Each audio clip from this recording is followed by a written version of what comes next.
whenever I was available, I did. And then I went back to school because I felt like I needed to, further my education and, just take the opportunity that was offered to me. And so I went for my master's. And after that, I did an internship right after my master's degree in Wake Forest.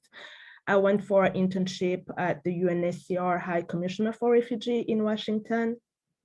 And right after that, I got a job and worked with World Relief, which is a resettlement agency in High Point. And then in 2017, I joined the Center for North Carolinians, where I have been ever since. So I am going to share with you all about the work that the Center for North Carolinian does and the work that I do at the community centers. So let me just go ahead and share my screen.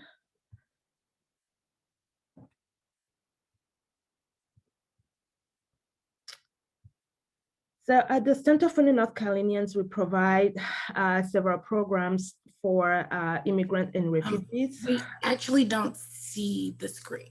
Oh, okay. Sorry about that. Second. How about now? Perfect. All right, so at the Center for North Carolinians, we provide several services and programs to immigrant and refugees. So we have Immigrant Health Access Project, which is a program that provides health services to our immigrant and refugees. We have Family Violence Prevention Service Program, which works with community partners and community leaders to provide services on family violence prevention. We have Interpreter Access Program, which provides interpretation to clients at a very low cost. We have a Latina Community Coalition, Greensboro Refugee Employment, which is a program that helps us provide employment services in partnership with United Way of Greensboro. We have the community centers, which I'm going to come back to and talk about the details of the services that we provide. We also provide at the Center for North Carolinians immigration services at a very low cost. The Thriving at 3 program is a program for 0 to 3 Latina kids to get them ready for school. We have a fellow program, and we also have AmeriCorps Access Project, which helps folks who are wanting to volunteer / serve the community. And without AmeriCorps, we will not be able to provide services that we provide at the community centers. So CNNC has partners. We partner with Greensboro African Services Coalition, Church Road Service, New Arrival Institute. So African Services Coalition and Church Road Service are resettlement agencies here in Greensboro. New Arrival Institute works with refugees and immigrants and provide ESOL, so English as Second Language for immigrant and refugees. We partner with Guilford County Schools, Reading Connection, Faith Action International.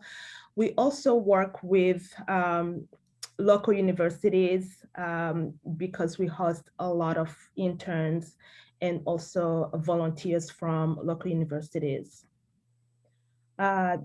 So I wanted to go ahead and give a definition because I feel like a lot of people tend to use term refugee and immigrant the same, but I really wanted to make sure that people understand that these two are not the same. They are very different.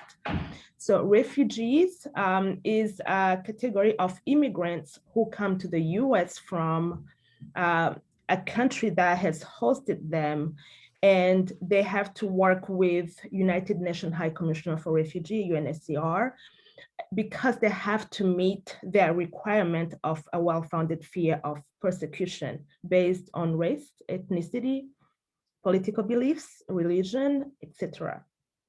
Refugees are eligible for social services, benefits, right after they have arrived in the US. And they can apply for a green card after they have been in the US for 1 year, and they can become citizens after they have been in the country for 5 years. So immigrants is an umbrella. So refugees are immigrants, but not the other way around. Immigrants, not all immigrants are refugees, but all refugees are immigrants. So immigrant is a broad umbrella term used to describe a person who comes to live permanently in a foreign country. Some come with permission through a specific visa, and some come without and are considered undocumented. We also have undocumented resident that we work with.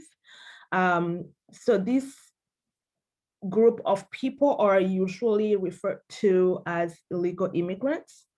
And these are people who are in the United States without legal documents. So the community centers, the Center for the North Carolinians has 3 community centers, and these are the locations. So Glen Haven Community Center is located at 424 Apartment E and F, Greenbrier Road, Greensboro, NC 27405. Oakwood Forest is located at 4100 US Highway 29th, and Community Enrichment Center is located at 201 North Westgate Drive, Greensboro, NC 27407. So all these 3 community centers are in the apartment complex where our clients live. So we do this to eliminate transportation, because this is a barrier for our clients to get services. So we take services to them versus them having to travel to get services. Families we serve.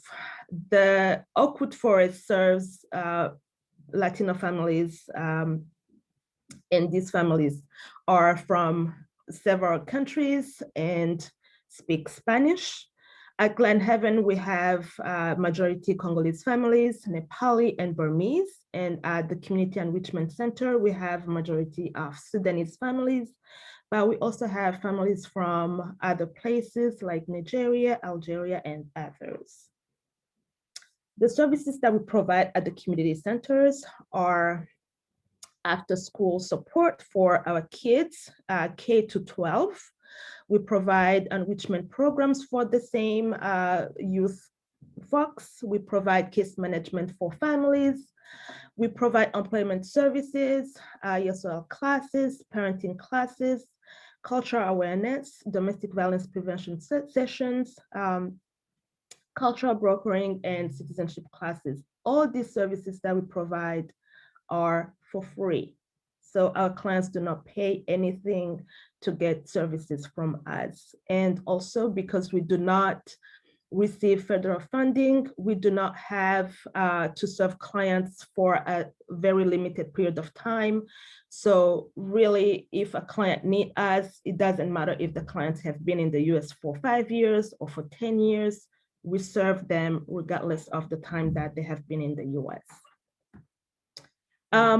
So as you can imagine, our clients come to the US with so many challenges, and some of those are, the languages that they speak. So because our clients, most of them are not fluent in English, so services that we provide are also intended to make sure that they are comfortable and that we take to them like ESL classes and other classes that can allow them to be self-sufficient in a given period of time. So these are the 3 people who coordinate programs at the 3 community centers. If you need to get in touch with any of them, really depending on the population that you want to serve, here we are. Thank you so much. Thank you, Natasha, for that wonderful presentation. That was absolutely amazing. I learned a lot from it, and I thank you for your contributions in our community. We're now going to move to Karen Thompson, who is going to present, and I will introduce her. So Karen Thompson is the current Executive Director of Black Child Development Institute of Greensboro, Inc. She has served at BCDIG, a local nonprofit organization, for 12 years, a position that she assumed after working at United Way of Greater Greensboro, Bennett College, and Community Connections as a nonprofit organization in Washington, D.C. In over 20 years of experience in the nonprofit sector, she has remained committed to providing services to the community that focus on ensuring that all families, regardless of their ethnicity or their household income, will have access to quality educational support. This drive comes from her own experience growing up as the third child of a teenage mother in a country labeled as a third world, who saw her mother's fight to give her and her siblings a better life by using education as one of the tools for elevation. Ms. Thompson aims to do the same for other families when she is not busy trying to find ways to get children to open a book so they can see life beyond their current situation. She can be found reading. And I'd also like to mention that if you have any question as an attendee, feel free to use the Q&A as we continue. Ms. Karen, feel free. Thanks, Khalia, and thanks, Natasha. I am an immigrant. Thank you for clarifying that, because people get confused a lot. I immigrated from Jamaica, and I said it's called a third world country. I was my mother's third child by the time she was 21. And so for me, my mom saw education as a way of getting us out of the same cycle that she was in. And so she found out that I loved to read. And what she did every summer was she drove to all her friends' houses and they would collect all these books. And so I could get to read over the summer, because we did have a library in my little town, but the library was more a safe space than it was a place for books. So I read a lot of trashy novels because she didn't screen the books that I was reading, but I read. So when I immigrated to this country for undergrad in New York, I did not think the land of opportunity would be what it was. I did not understand why everyone could not come here and succeed. I did not understand the challenges of Black and brown children. And I say that now honestly, because before I was one of those that said, just work hard. In my country, you work hard, you go to the next level. So it took many years to understand what the children in this community were doing. And for us as an organization, I use that as my template because we sometimes have to get books donated from different sources, different families. It took a community to get me to where I was. And the same thing happens here. I also look and I see children that are brilliant. They speak the way I speak. See this? I tell stories because that's the way I was taught things. I read, I used my hands, and they're brilliant, but they're failing in school. Their grades do not reflect exactly these wonderful storytelling, singing, rapping, dancing children who can play the piano by ear and have never taken a lesson. And so we are trying to be able to give these children the opportunity to be able to succeed. On our website, it probably says the organization's main focus is the academic achievement gap. We have stopped calling it that now to call it the opportunity gap, because what we're finding is children need the opportunity to be able to excel. And so I was looking at Natasha's presentation. I'm like, great job. You did a great job. How we do that is pretty similar to what you're doing, but with a different target group. We target specific Title I schools, usually the lowest funded schools, and work with those children. First, it was academic. And so it's like, okay, let us get you caught up. But when you're 3 or 4 grade levels behind, that does not necessarily facilitate in 2 days a week tutoring. And so now we have 5 days a week after school programs with AmeriCorps members. So we've had an AmeriCorps core team for the last 20 years. They're primarily college kids. So if you're out there and you're a college kid and you need to earn some tuition, think about becoming an AmeriCorps member. It's not just us, but there are at least 4 organizations in Greensboro that take college students. Most of those students are looking to serve, give back, but it also gives them an opportunity to earn an education award. So that circle continues. For our children, we realized it was not just the academics. It's not just saying, okay, we all don't learn the same. Let's get some AmeriCorps members into tutor. We are also realizing that whereas in my country, my prime minister, not president, looked a lot like me a whole lot earlier, female and Black, depending on where you are, that the role models that children see here are not the same. For our families, the stereotypes. I heard Natasha talking, and when you hear refugee, people cringe and they run without understanding exactly what she explained in terms of they're not here because I want to just, I don't know, get money fall off the truck. Their circumstances were such that they feared for their lives. These are some brilliant people that I have met that have left other countries. The same is true for families that are here.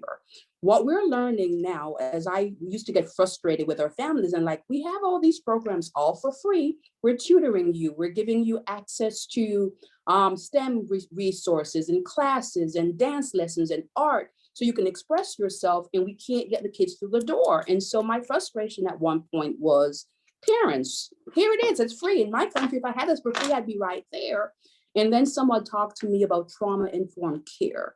Generation after generation after generation of families have had doors closed. I don't know if you've ever had the experience. Natasha probably can relate better. Sorry, Tiara, probably the same. You say your name and people automatically assume something about you. They assume that you are not right. When I was assistant executive director, they assumed that meant I was the admin assistant. Nothing wrong with that. But there are all these assumptions before you even walk in the door. Or children have that, or families have had that. And so for generations, they have struggled with, is it even worth the fight? And so part of what we also have to do is mental health support for our families, saying, hey, let us connect you with the community resources that are there because they exist in this country to help you. But it is not something that you should let your pride stop you from doing, and also saying that we see you. So our approach tends to be more holistic. It is still a struggle. We've been in Greensboro for 42 years, doing all these programs for free after school. In the summer, we started our first Freedom School in Greensboro. It's a 6-week free literacy based camp with activities and field trips. Did that for 10 years and then COVID. So here are these opportunities for you to have them, but you have to be able to access them. So it's putting the partners together, saying to families, here you are, doing the academic support, doing the mental health component to try to do a holistic approach to having students have the opportunity for opportunity advancement. I do have a timer on so I can hit my 10-minute gap because I'm also going into Usain Bolt mode, which is I go really, really fast when I say things that I'm excited about. And I love this organization for that purpose. I loved the fact that we have a community of kids that can benefit from what it is that we offer. Our schools that we serve are Title I schools. So right now we have 4 sites. Our kids at our Peeler site, Peeler Rec Center, are the kids that attend Cone and Bessemer. Our Warnersville site are the kids that attend Peck Elementary. We are at a private Christian school, Hope Academy, that tends to serve the same kids. The private school, don't let that throw you on the other side. And at Windsor Rec Center, where we serve kids from Simpkins Elementary. And that service has changed because of COVID.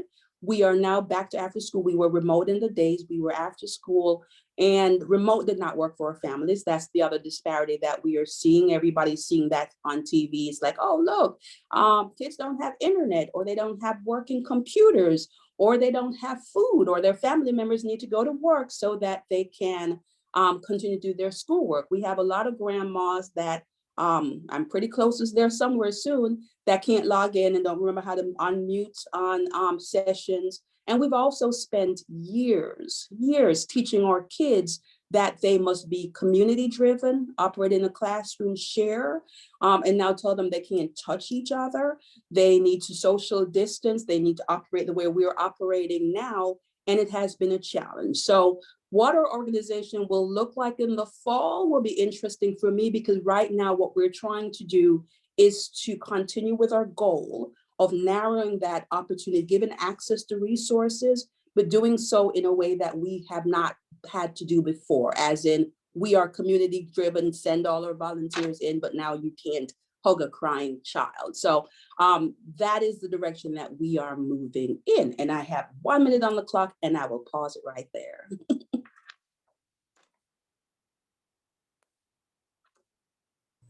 Thank you so much, Ms. Karen. That was amazing. Thank you for speaking and informing us about what a wonderful organization that is right here in Greensboro.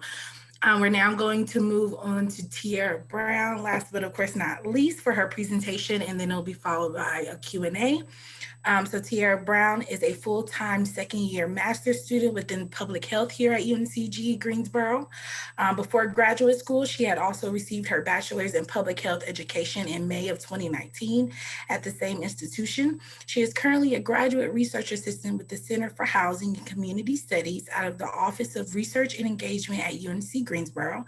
She takes on the role of program coordinator of an after-school E3 program called the Cottage Gardens Resource Center, formerly known as Avalon Trace. Since being program coordinator, Brown's involvement within East Greensboro has grown tremendously in many ways, such as continuing virtual after-school tutoring, handling food pantry distribution, and providing COVID-19 relief to families with the help of their partners. At the moment, she is still trying to figure out her niche, but she knows the job she wants and will work closely within underserved communities and address existing ethnic health disparities and identify solutions to achieve health equity. So now, Tiara. Thank you for the introduction. And of course, based upon that introduction, you can still see I'm pretty green and still pretty new to the community, but the public health world. And this opportunity is kind of my first experience into public health. So it's been a learning experience, but an exciting one. And of course, I'm happy to share that with you all in a sec. Let me share my screen. Well, oh, sorry, hit the wrong button. All right.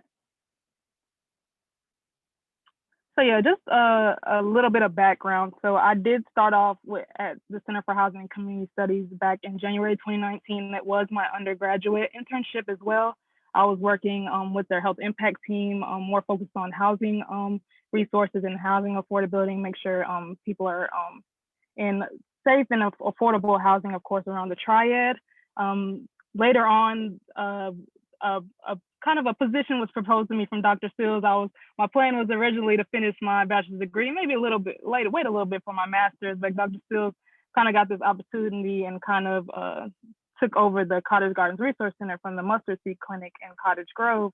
And so he kind of proposed to me, me staying on and going ahead and get my master's program at UNCG. And so at the time, seemed like a lot, but I'm so grateful of going ahead and get that experience and over with in general, but also being able to get the experience firsthand in public health and in my career. I know, like Khalia said, that I'm still trying to figure out my niche. I know I'm really focused in ethnic health and health disparities and racial disparities in communities. I'm really focused on more community engaged work, but yeah, I'll just talk a little bit about the Cottage Gardens Resource Center and a lot of the work we've done, especially throughout. We've only been running less than a year, so when COVID hit, it made it a little bit harder to continue on the program, but we've been working through it.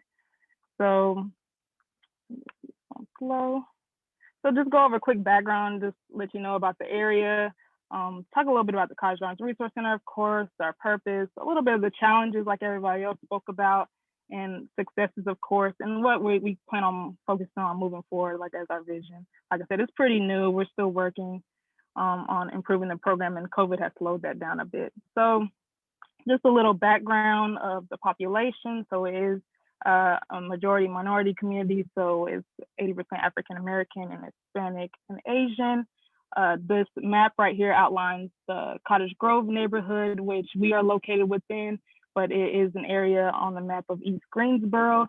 And just an FYI, the outlines do show the neighborhood of which we are in, but does not mean we're limited or kind of excluding residents from resources that we provide. Of course, it's easier access because our resource center, like the CNNC ones, are located within the complex, but we won't, of course, turn away residents if they're reaching out for specific resources or programming that we probably couldn't connect them with.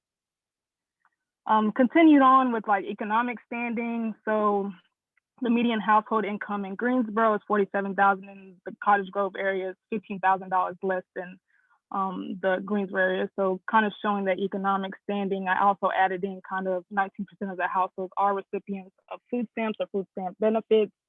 And a lot of you who may or may not know, this area or the area of East Greensboro is a food desert. So they do experience a lot of food insecurity, but a lot of our partners like New Hope Community Development Group do focus on having community gardens that residents can use, but also food pantries around the community that residents can also access.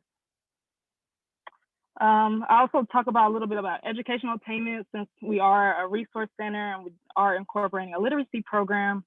When we incorporate kind of like reading levels, 2017 from Hampton Elementary, which is not nowhere, is not there at the moment anymore, and I don't think has a plan on coming back anytime soon. So just a quick showing percentage of 53.3% of third graders were on reading level in the district, compared to just in Cottage Grove, only 17% were on reading level. So these statistics and data is pretty important, because studies have shown that students who are not on track for the desired reading level or benchmark scores are at a greater risk of being able to catch up, but of poor health outcomes, of course, because it is a pipeline. Educational attainment does lead into other economic or social disparities or health disparities, such as your educational attainment will lead to whatever jobs you'll be able to obtain, and also with the place you'll be able to live and reside.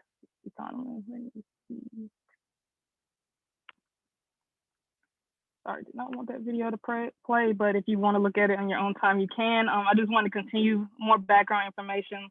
Like I said, just prominent moments in that community, such as the tornado that hit back in 2018 that took away an asset to that community, which is important. Not only just people losing their houses, but like I said, an asset that was really prominent. And most of the students who did either attend Cottage Gardens, the complex that we're in, or Cottage Grove, primarily attended that school. I also wanted to include about our PBS News Hour segment with the Center for Housing Community Studies, where we're in, and also GHC, the Greensboro Housing Coalition, and the Collaborative Cottage Grove. The PBS News Hour just really hits on a lot of the substandard housing conditions of Avalon Trace before it was revitalized and rehabilitated into Cottage Gardens. So the story kind of just hits on a lot of the exacerbated asthma and health issues within that complex. You'll hear stories about leaking roofs, people having kiddie pool puddles sitting in the middle of their rooms and houses, and they're literally 2-bedroom units, so they're really small. So just thinking about that and the aspect and seeing those images gives you a really different perspective of the area. But since then, it has improved a lot. Still a lot of work to go into, but it has improved as far as the conditions. And so just real quick, go over the Resource Center. So like I said, we provide an E3 program, so education, enrichment, and entertainment. Like everyone else said, a lot has changed due to COVID. That engagement is a lot harder virtually. So I'll talk about that more in a second. But we also have a food pantry that's provided by Backpack Beginnings for the families of the Resource Center. So we receive a certain amount of food per month for the amount of families we have, and we kind of distribute that as we see best. And recently, we just adopted an Emergent Readers Grant, or a Dollar Tree Literacy Foundation grant, $4,000 to be able to assess literacy levels or the poor literacy skills within Cottage Grove. So we have an assessment tool through Dibble's 8th edition, where we'll assess kids at the benchmark, but also we are in that in the middle of progress monitoring, making sure the kids have curriculum to follow. So that money does go towards a lot of the materials that we have. So like Karen spoke about technology issues, the Dollar Tree Literacy Foundation grant is able to provide us Kindle Fire. So that kind of blocks that gap with electronic devices. So we still need to find out the issue with Wi-Fi, but that still kind of helps out with that issue. And that program is still developing and going, and we've done benchmark scores so far. Try not to go over all partners, so I don't go over time, but like everyone else, we do have an AmeriCorps site coordinator through the partnership to end homelessness at the Servant Center, so that she helps out with being able to run our food pantry, but also overseeing a lot of our programming at the Resource Center. We do collaborate with universities as well, such as Guilford College and their Bonner program, and NCANT and their biology department. So a real challenge is funding, which I'll talk about in a minute. So we do rely a lot on student workers, volunteers. So these programs have also been helpful in, of course, facilitating our program and implementing it to the best of our ability. Okay, so this purpose, just wanted to show a few pictures, probably won't go into reading all this, but yeah, just wanted to be a safe atmosphere, a place where kids can have fun and interact, and of course not excluding just Cottage Gardens, but of course kids at the surrounding complexes. So we do support kids K through 8 with education, support, and enrichment activities, and still trying to link families to existing community programming. So also, like Karen said, trying not to reinvent the wheel, what is already existing, try to just use what's already there, especially if there are already assets in that community itself, and greater ties with the community since they are already existing there. I think it's always best to go with a holistic approach and kind of use things that are already there and try not to recopy and duplicate so much of the same things. And real quick, challenges, go real quick. Oh, sorry, my presentation went away, was not expecting that.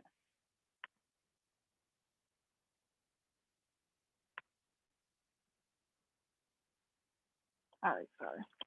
So yeah, just go over just a few of like I said, technology and internet is a big issue. We figured out the electronic device issue, but still internet was the issue we still need to figure out with COVID. We do have high eviction and turnover rates, so we do see families coming and going at the Cottage Gardens apartment complex. We do have cultural and language barriers as well.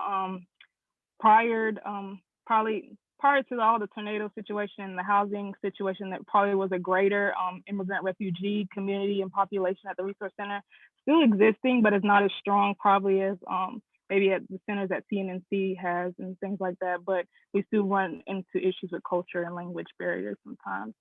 And of course, staffing, making sure, since we rely on mostly students, we have to rely a lot on trying to find staffing during the summer months or breaks where the students are out, and just a lot of outreach since COVID as well. We try not to do a lot of in-person programming, but outreach has been pretty difficult due to COVID. And lastly, just successes. So we do have monthly advisory meetings still at the Resource Center. So we meet with our community partners, but also include residents on these calls as well to guide get their input, of course, of the needs of the community, but also updates from our partners and give them updates as well. We did have rapid COVID-19 relief in partnership with CNNC from the United Way and North Carolina Healthcare Foundation. So a little light in between this little storm of the pandemic, a little bit of fun of being able to give back and provide food line gift cards, rental assistance, and enrichment kits for the kids to have at home. So that was 2 rounds of those things. And lastly, I would just say partnerships. Partnerships has really what's been helping us succeed and be where we are today. They support us and we support them. And they just give us those connections we may not have already existing. So yeah, just moving forward, just continuing identifying the gaps and needs of the community, and hopefully eventually be that point of contact for social and community health and wellness within Cottage Grove or Cottage Gardens. That's it. And here's my contact information, and of course our CHCS website. Definitely check it out. Thank you. Thank you, Tiara. That was awesome presentation. It's really awesome to see someone who is a young woman who's doing really great things, and I think that's inspiring to people within UNCG and beyond. So I appreciate your time and you presenting that. Now I am going to ask you all some questions and just kind of get your input on some things. And I'm going to start off with a question for all of you to just kind of see, all of you guys can give your input on what you think about it. So the question is, what are the most important indicators that a community is or may not be receiving what they need? And what can individuals do to support those goals that a community may need? So i.e. I know that Greensboro has food insecurity issues. So how can someone support the goal to make sure that those things are rectified and resolved? And I'll start with you, Miss Natasha.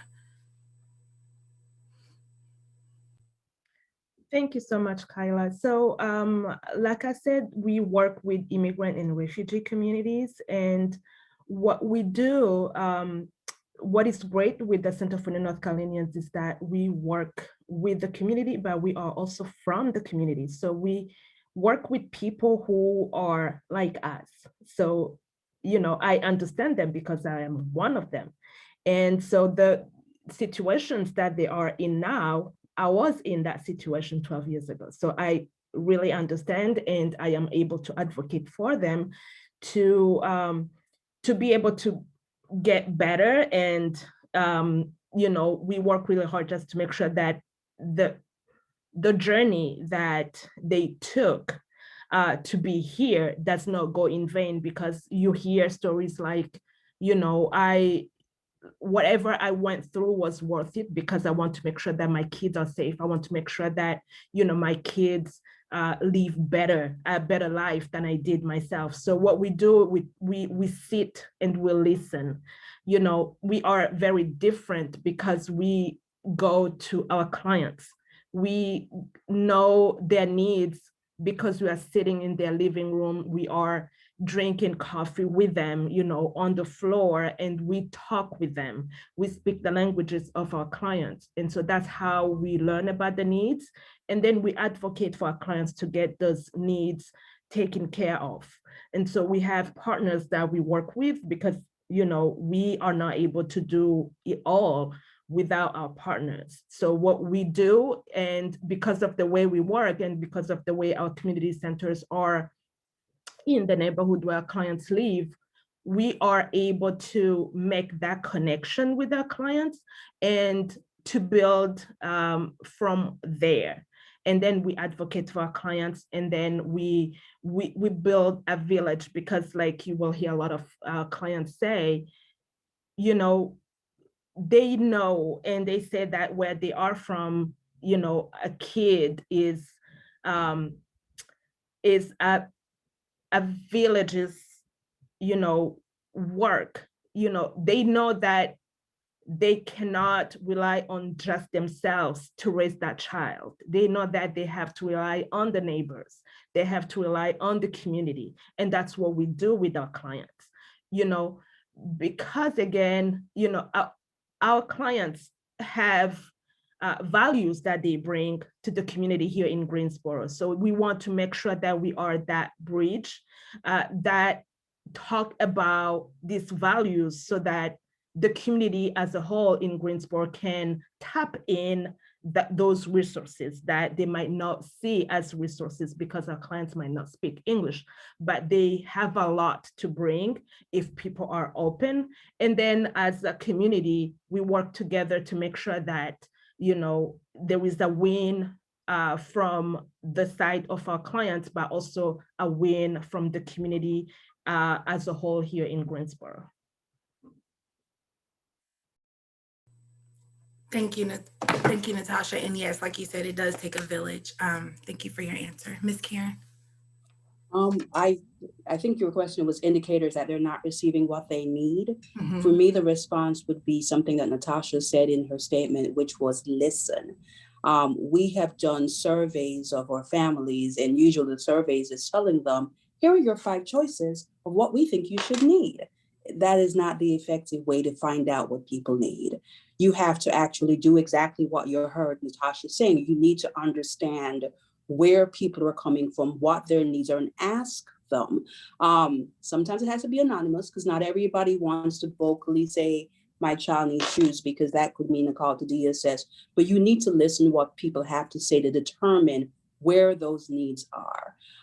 For me, I will also have to say you have to put your own stereotypes aside, and we have them, regardless of who's sitting in this room, whether or not it might be cultural or whether somebody is wealthy or not. We carry with us our own backgrounds and believe that we know what is best or what is wrong.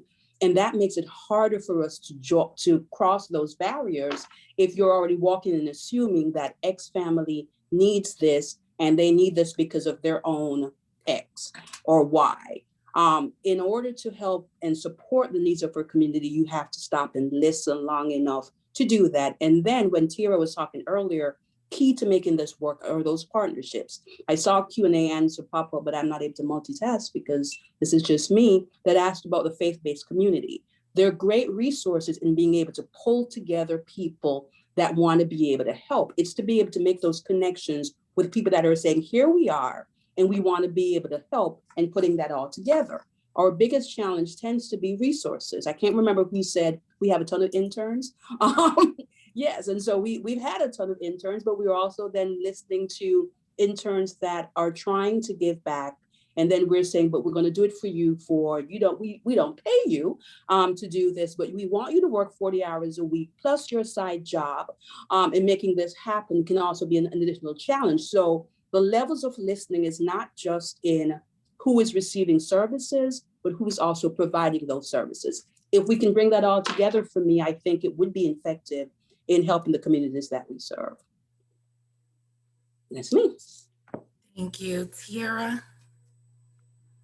I think my answer would be similar like everybody else, just Yeah. listening, meet at the community first. And I would just say differently is with those partnerships and their initiatives kind of with the incorporation of community leaders at our collaborative meetings kind of help us recheck where we're at or kind of what we're addressing. Because if you ever been to a neighborhood association, I mean, they'll let you know if it's not going to work, or have you talked to the community first about it? Like, what does everybody else think? So, of course, like everybody else says, it is definitely community centered first, and making sure that it's something that the community not only wants, but it's something they can best utilize to the best of their ability. Thank you. So I have another question. This is a question from me. Karen, I wonder what are your thoughts on the roles, or how important the role, the leadership, Black women being in leadership roles within the community, and how that affects the help that is given, and the impact of that help to the community.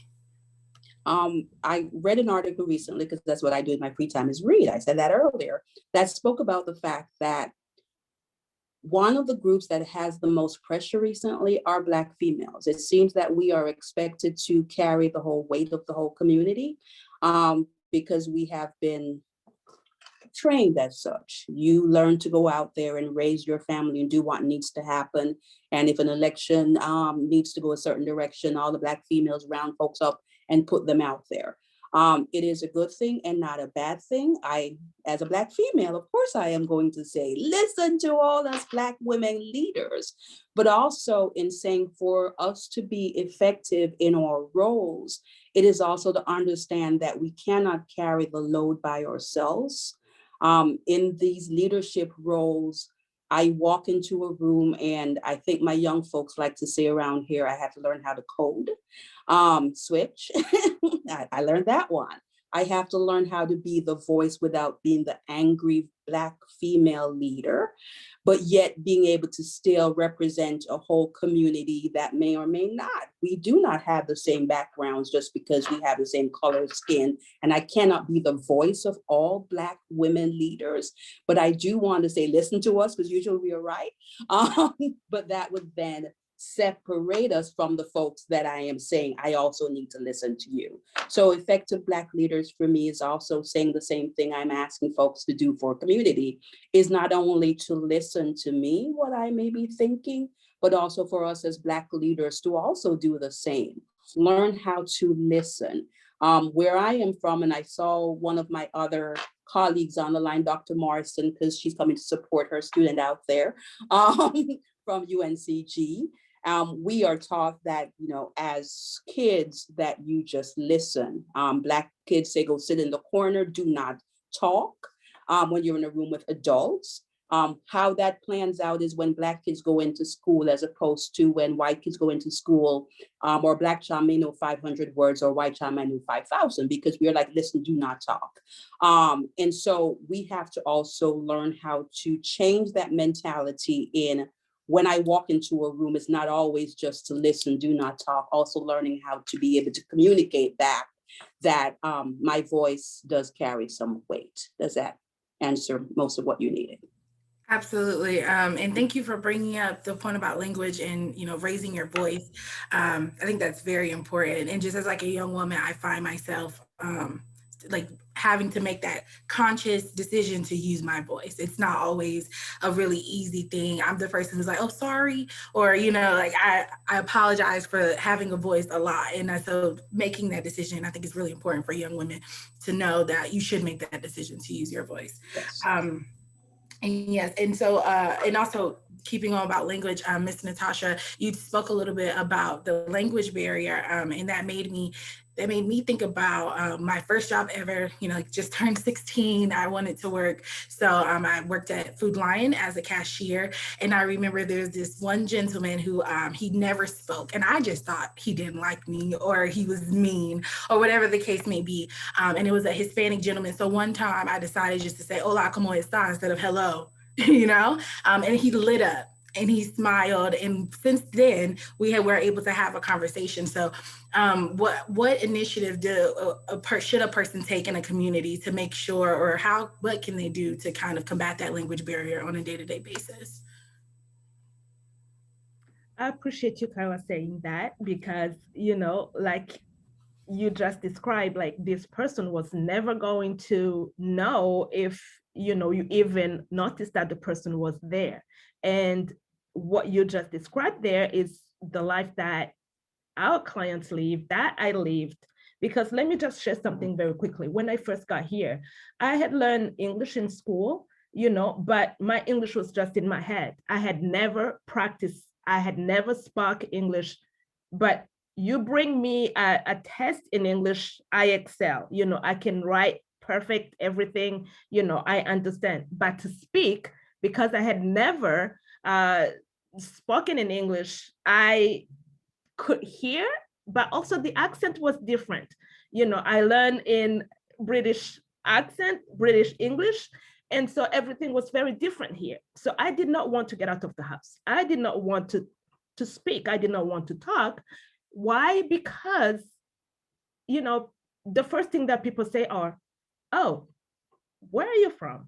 And at first I didn't know if that was a good thing or a bad thing, or if it was just like to single me out, because that intimidated me. I didn't want to be the center of a conversation. I didn't want everyone to just stop and listen to my accent.